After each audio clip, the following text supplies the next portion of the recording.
আমি ডক্টর জাহাঙ্গীর আলম, শিশু রোগ বিশেষজ্ঞ, সুরক্ষা প্লাস হেলথ পয়েন্ট, মালদা। আজকে আমরা আলোচনা করব আম্বিলিকাল হার্নিয়া।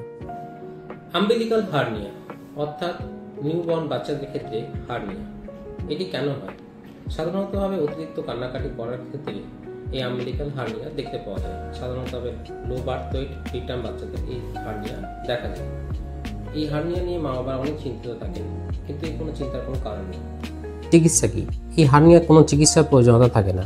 বাচ্চার যখন বয়স 7 থেকে 8 মাস হয়, ওজন যখন বৃদ্ধি হয়, তখন আমাদের মাসেলসের পাওয়ার বাড়ে। এর ফলে এই হার্নিয়া সাধারণভাবেই ঠিক হয়ে যায়। এর জন্য কোনো চিকিৎসার প্রয়োজনীয়তা থাকে না। এরকম টাইপের ইনফরমেটিভ ভিডিও পেতে আমাদের চ্যানেলটিকে সাবস্ক্রাইব করুন।